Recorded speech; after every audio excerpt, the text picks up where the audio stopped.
Everyone said they'd die on that island. Then he invented this survival method. Marcus Hale knew something was wrong the moment the gulls started flying inland. Not just a few, hundreds of them, their shrieks cutting through the humid August air like sirens. He stood on the deck of his 40-foot sailboat, the Resilience, watching the horizon darken in a way that made his stomach turn. The Weather Service had called it a tropical depression, maybe a Category 1 if it strengthened. Nothing the Gulf Coast hadn't seen before. But Marcus had spent 23 years reading the ocean, and what he saw now didn't match any forecast he'd heard. Welcome to Heartfire Obsession. Don't forget to like and subscribe to the channel. The first warning no one believed. His daughter, Emma, emerged from below deck, her 17-year-old face scrunched against the glare. "Dad, everyone at the marina is saying we should head to shore. Like now." Marcus wanted to agree. But the harbor would be chaos. Boats jamming into slips, inexperienced weekend sailors panicking, captains fighting for space. He'd seen it before. People died in those stampedes more often than they died at sea. He glanced at his instruments. Wind speed climbing. Barometric pressure dropping faster than it should. "We're staying," he said quietly. Emma's eyes widened. "What? Dad, that's insane. Mom would kill you if..." "Your mother isn't here." The words came out harder than he meant. Sarah had left 2 years ago, tired of the unpredictability, the constant moving, the man who loved the ocean more than stability. "And I'm not risking getting trapped in that harbor. We anchor in deep water, ride it out, and head in when it's safe." "You're making a mistake," Emma said, her voice trembling. He wanted to tell her she was wrong. But the truth was, he wasn't entirely sure himself. The first hour of hell. The storm hit at 3 a.m. Not the gradual build they'd expected, but a sudden, vicious assault that transformed the ocean into a churning nightmare. Marcus woke to the boat pitching sideways, water flooding through the cabin door he'd somehow forgotten to secure. Emma screamed from her bunk as books, canned food, and equipment crashed around them. "Get your life jacket." Marcus roared over the wind.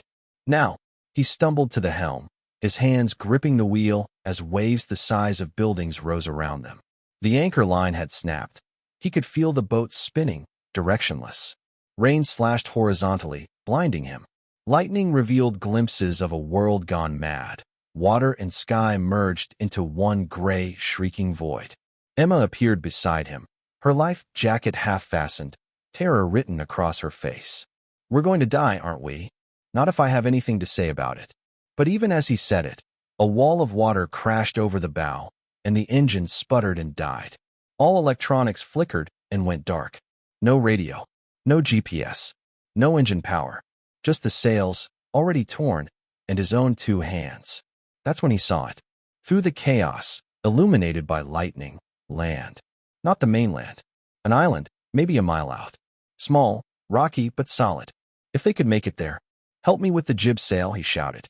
"We're beaching her." "Are you crazy? We'll be ripped apart on the rocks. We're dead if we stay out here." "Now help me, Em." The landing no one survives. They hit the island at dawn, though dawn was just a lighter shade of gray. The boat struck a sandbar 50 yards from shore, the impact throwing them both to the deck. Water poured in through a split in the hull. Marcus grabbed the emergency bag, barely waterproof, stuffed with random supplies he'd thrown together over the years, and pulled Emma to her feet. "We swim. Can you make it?" She nodded, too terrified to speak. The water was a furious, churning mess, dragging them under, spinning them like debris. Marcus lost sight of Emma twice, his heart stopping both times, until her hand found his and gripped with desperate strength. They crawled onto the rocks more dead than alive, coughing salt water, shaking violently.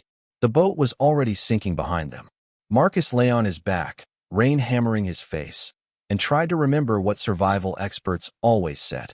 Shelter, water, fire. In that order. He turned his head. The island was small, maybe 300 yards across, covered in scrub brush, a few twisted trees, and volcanic rock. No buildings. No people. No rescue. They were completely alone. Emma sat up slowly, looking at the wreckage of their boat, then at her father. "Tell me you have a plan." Marcus opened the emergency bag with shaking hands. Inside, a waterlogged first aid kit, a fire starter that might still work, a fishing line, a tarp with 2 holes in it, 3 energy bars, and a knife. That was it. No flares. No emergency beacon. Nothing that would bring help. Yeah, he lied. I have a plan. But as he said it, the wind shifted, and he smelled something that made his blood run cold. Smoke. Not from a fire, from chemicals. He turned and saw it. Half a mile across the water, an industrial facility, flames shooting from one of its towers, black smoke billowing into the storm. Something had exploded. Something that had been manufacturing God knows what. And the wind was blowing that smoke directly toward them. Emma saw it too. Dad, what is that? Marcus stood slowly, his mind racing through possibilities, each one worse than the last. Chemical fire. Toxic fumes. They were on a tiny exposed island with nowhere to hide, no way to escape, and a poisonous cloud rolling toward them. We need to move, he said quietly. Right now. Move where? There's nowhere to go. He looked at the island's center, where the volcanic rock formed a small ridge. His mind started working, calculating angles, remembering something he'd read once about air density and toxic gases. It was insane. It probably wouldn't work. But it was the only chance they had. We're going to build something, he said. Something no one's ever built before. Emma stared at him like he'd lost his mind. Maybe he had.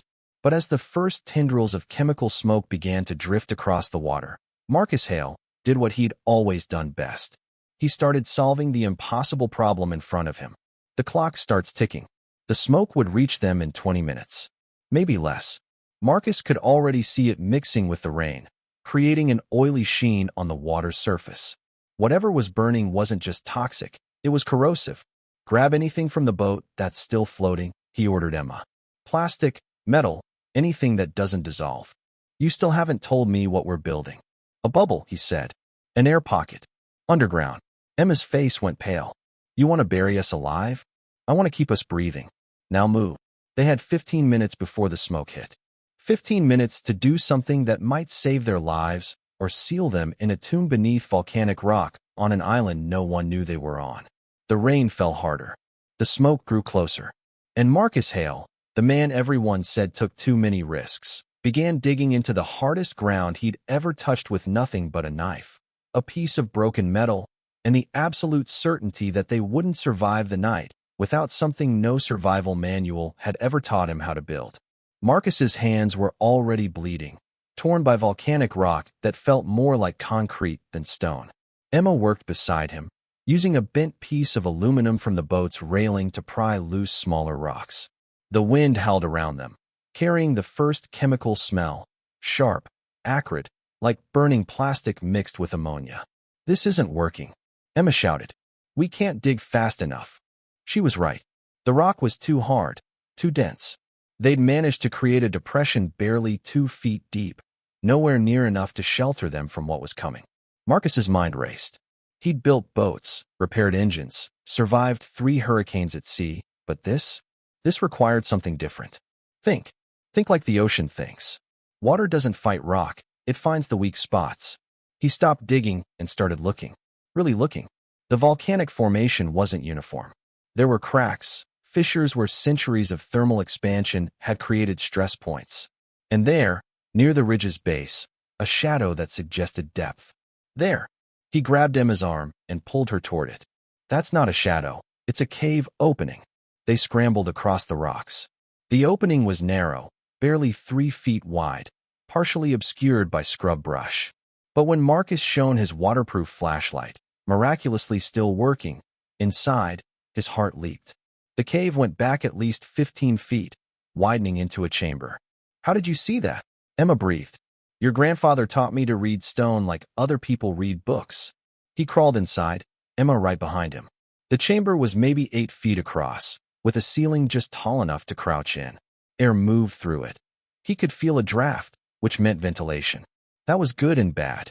Good because they wouldn't suffocate. Bad because the toxic smoke could follow the airflow. 7 minutes left.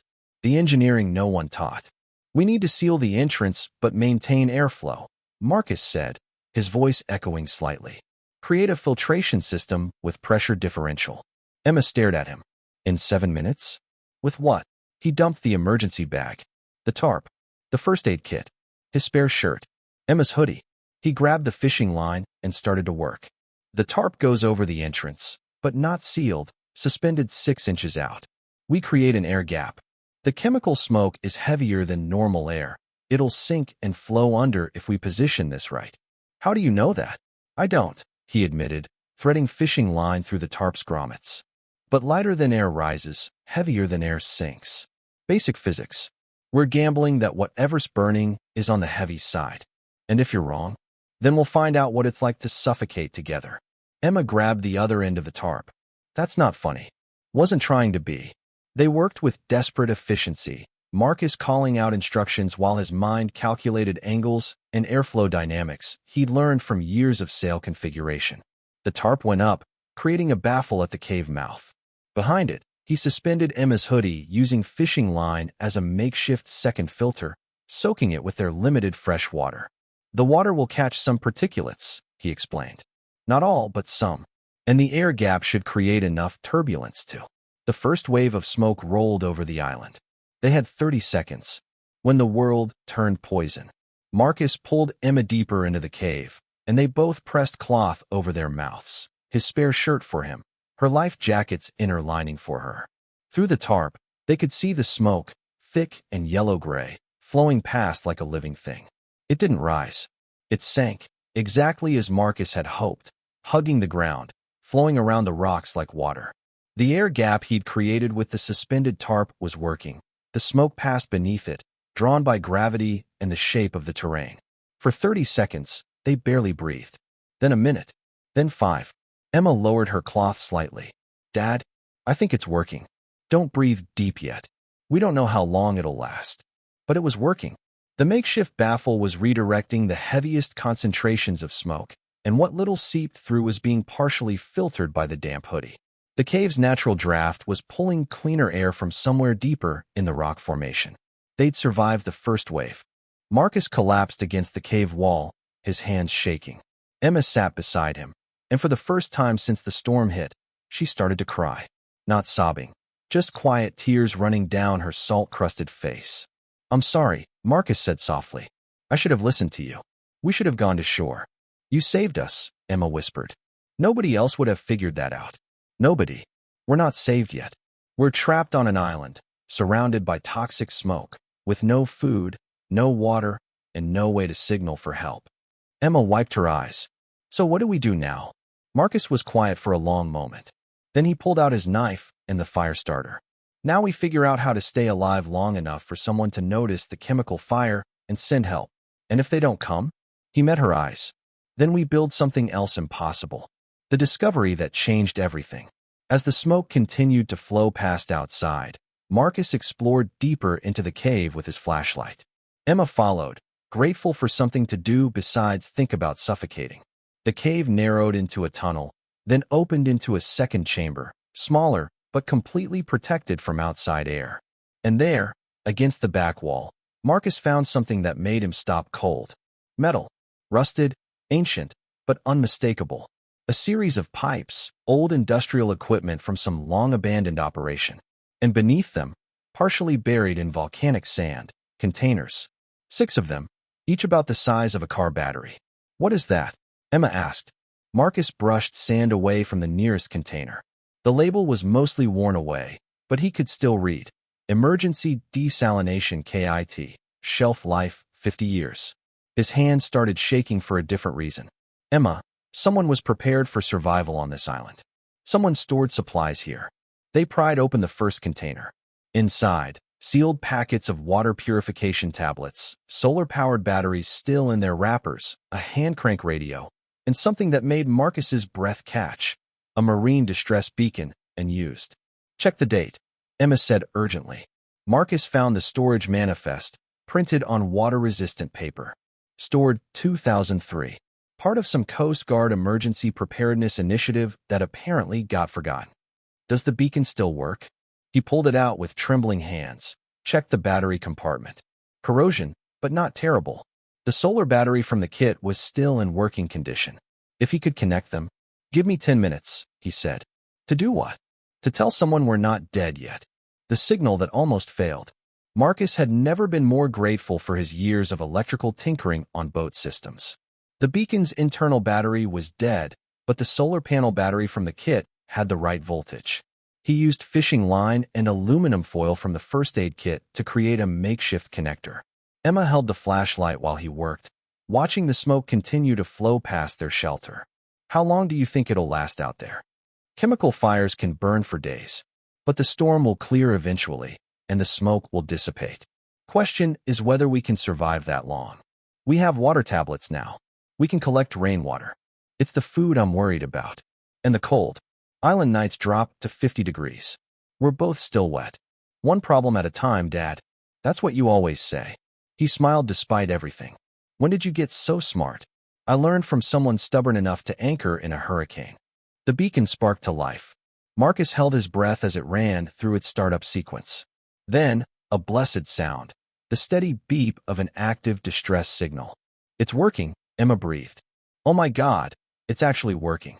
Marcus set it near the cave entrance where the signal would be strongest. Now we wait. Coast Guard monitors these frequencies. With the chemical fire, there'll already be emergency responders in the area. Someone will pick this up. But as he said it, a new sound cut through the storm. Not thunder, not wind.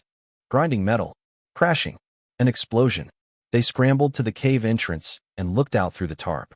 Across the water, the chemical facility's main tower was collapsing, sending a fresh wave of fire and smoke into the sky.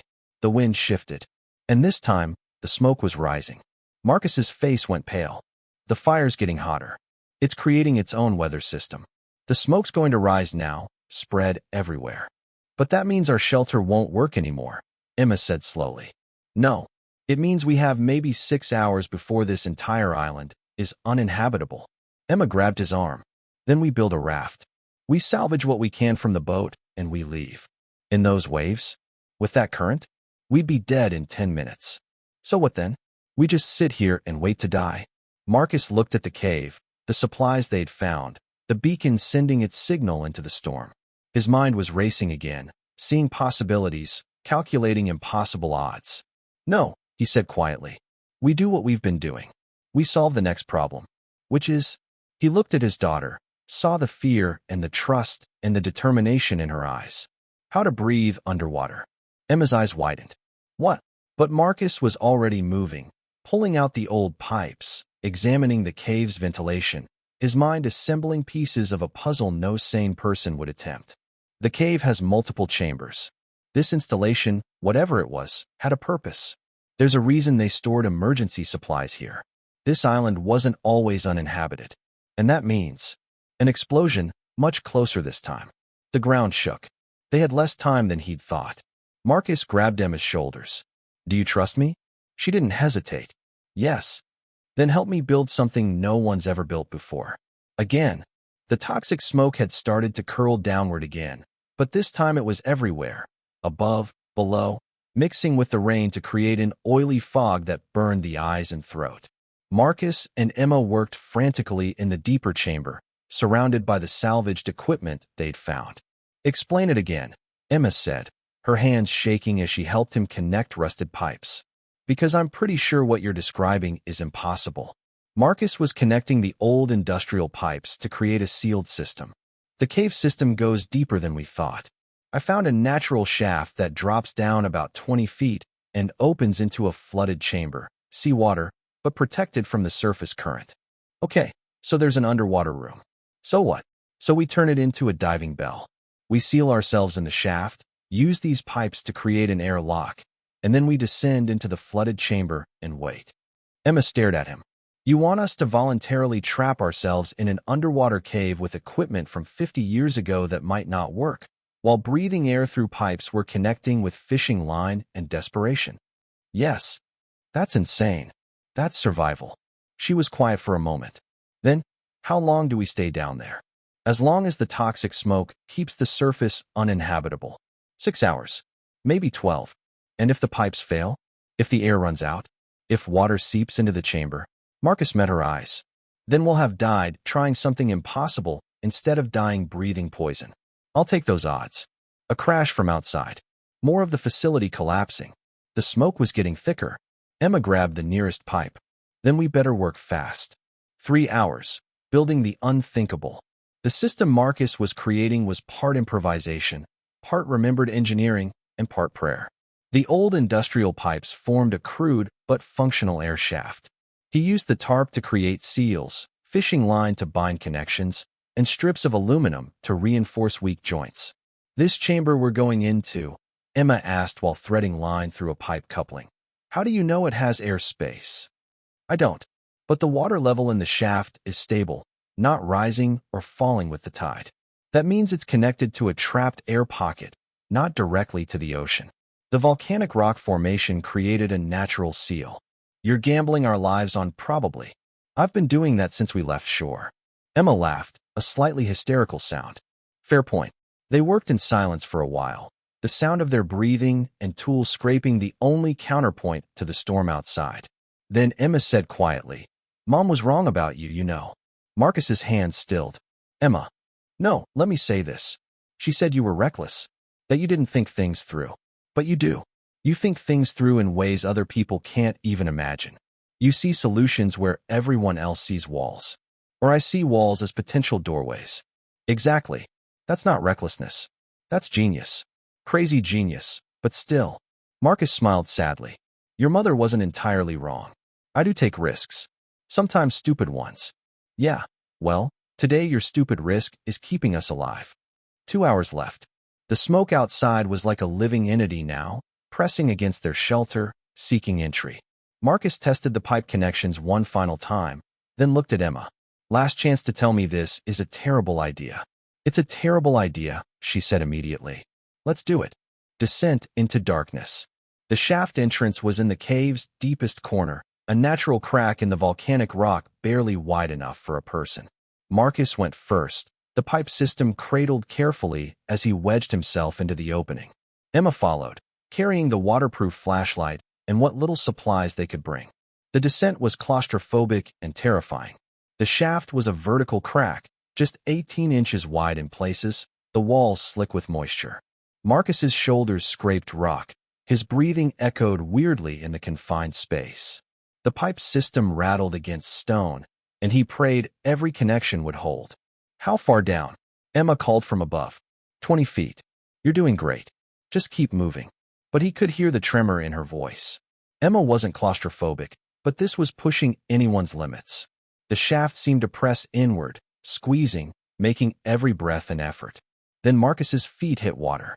"Found it," he called up. "Water level. I'm going to descend another 10 feet to the chamber entrance. Then you follow." "How will I know where it is?" "You'll feel the shaft widen. Trust me." He took a deep breath through the pipe. The system was working, pulling air from the upper cave, and then pushed himself down into the cold seawater. The shock of it was brutal.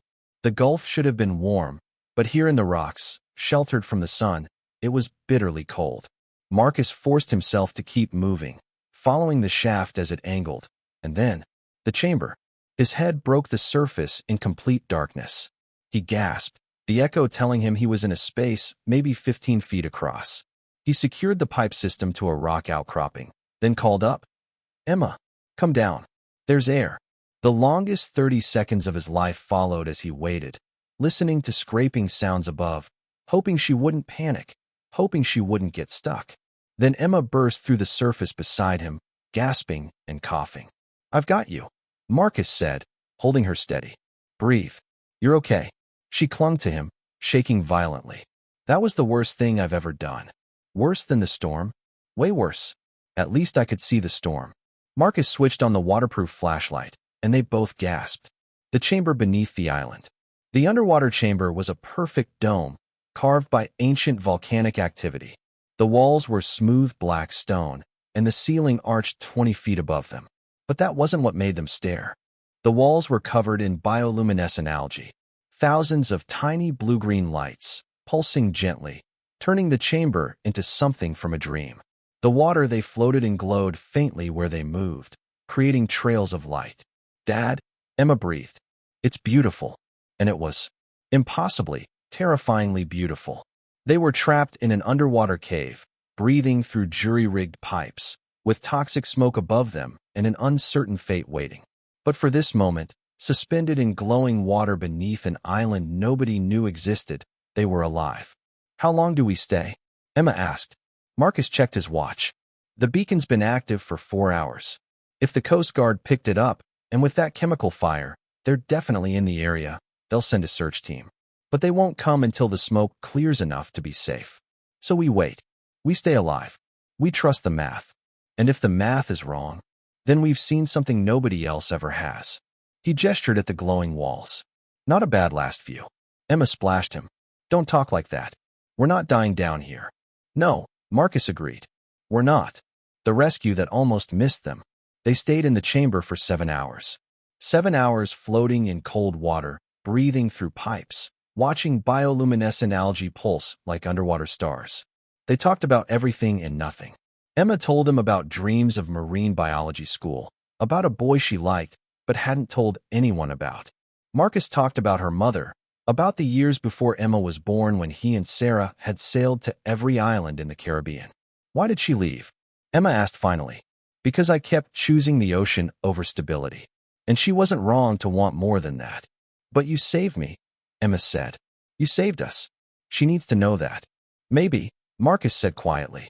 But first we need to survive long enough to tell her. That's when they heard it. Muffled, distant, but unmistakable. A helicopter. Marcus grabbed Emma's arm. The beacon. They found it. They scrambled up the shaft, faster this time. Desperation overriding fear. Marcus hit the upper cave and burst through their makeshift shelter into clearing air. The smoke was dissipating, blown out to sea by shifting winds. And there, circling over the island, a Coast Guard rescue helicopter. But it was moving away. No, Marcus shouted, waving his arms. We're here. We're here. The helicopter kept circling, searching the shoreline, the water, anywhere but the central ridge where Marcus and Emma stood. The beacon, Emma gasped. They found its signal, but they can't see us. Marcus looked around desperately. The fire starter. The tarp. He had seconds before the helicopter moved out of range. He grabbed the tarp, ripped away the support lines, and spread it flat on the rocks. Then he poured the fire starter's fuel in a pattern across the surface, 3 large X marks. Emma, help me. Rocks at the corners. They anchored the tarp with volcanic stones, creating a bright blue signal against the black rock. Then Marcus struck the fire starter's flint. The fuel ignited instantly, creating 3 burning X marks visible for miles. The helicopter stopped circling, turned, headed straight for them. Marcus pulled Emma close as the helicopter approached, its downdraft whipping their hair, its loudspeakers crackling to life. Survivors identified. Lowering rescue basket. Emma was crying and laughing at the same time. We made it. Dad, we actually made it. The basket descended, and they climbed in together. As they rose toward the helicopter, Marcus looked down at the island, the cave that had sheltered them, the volcanic rock that should have been their grave, the impossible shelter they'd built from desperation and physics. The rescue swimmer's voice crackled through the headset. How long were you down there?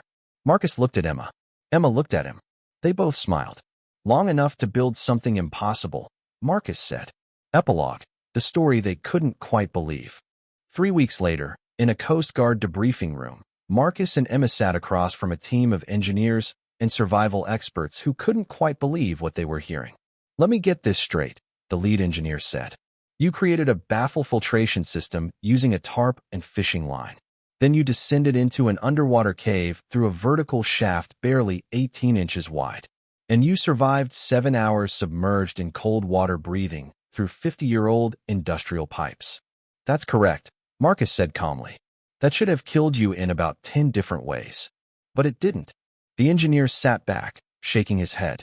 Mr. Hale, the system you described, the air pressure differential, the underwater chamber access, the makeshift regulators, that's graduate-level physics applied under conditions that would break most trained professionals. I just did what needed doing. Emma leaned forward. What he means is he saw a problem that would kill us, looked at what we had, and refused to accept that there wasn't a solution. Most people would have panicked. He got creative. The debrief went on for hours. The Coast Guard wanted every detail, every decision, every impossible moment. When they finished, the lead engineer walked Marcus and Emma to the door. The chemical facility is shut down permanently, he said. Initial investigation shows catastrophic safety failures. You survived something that killed 3 facility workers who had full hazmat gear and training. Do you understand how remarkable that is? I understand we got lucky, Marcus said. No, sir. Luck is random. What you did was intelligent, resourceful, and frankly, borderline miraculous. He shook Marcus's hand. The survival techniques you improvised are being written up for training manuals. You might have just saved future lives. Outside, Emma turned to her father. You know what the weird thing is? They acted like you did something extraordinary. But to you, it was just solving problems. That's all survival ever is, Marcus said. Just the next problem. And the next. Until you run out of problems or solutions. And what do you do when you run out of solutions? Marcus smiled. You invent new ones. A car pulled up. Sarah, Emma's mother, there to take them home. She got out slowly, her eyes red from crying. And for a long moment, she just looked at Marcus. You saved her, she said finally. We saved each other. Sarah pulled them both into a fierce hug. I was wrong. About so many things. The ocean isn't what made you reckless. It's what made you resourceful. I'm still the same person who anchors in hurricanes, Marcus said quietly. I know. But now I understand why Emma trusts you. You don't just survive impossible things. You build solutions to impossible problems. She pulled back, wiping her eyes. Maybe that's not recklessness. Maybe that's just seeing possibilities nobody else can see. As they drove away from the Coast Guard station, Emma looked back at the harbor, at the boats anchored in neat, safe rows. Then she looked at her father. Next summer, she said, we're sailing again. Marcus raised an eyebrow. Your mother might have something to say about that. From the front seat, Sarah laughed. A real, genuine laugh. Next summer, I'm coming with you. Someone needs to make sure you don't anchor in another hurricane. Deal, Marcus said. But we're staying away from chemical facilities. Deal. As they drove into the sunset, the radio crackled with news of the island, the rescue, the father and daughter who'd survived the impossible. But Marcus turned it off. He didn't need to hear other people tell his story. He'd lived it. And more importantly, he'd taught his daughter the most important lesson survival could teach. When the world says something is impossible, that just means nobody's figured out how to do it yet. The ocean had taught him that. The storm had tested it. And a makeshift shelter beneath a forgotten island had proven it. Sometimes the only difference between dying and surviving is refusing to accept that there isn't an answer. Sometimes genius isn't knowing everything. It's knowing that somewhere, somehow, there's always one more solution waiting to be built from whatever you have in your hands. Marcus Hale had spent his whole life building boats. But on that island, in that storm, he'd built something better. He'd built hope from scrap metal and impossible odds. And in the end, that was the only thing worth building.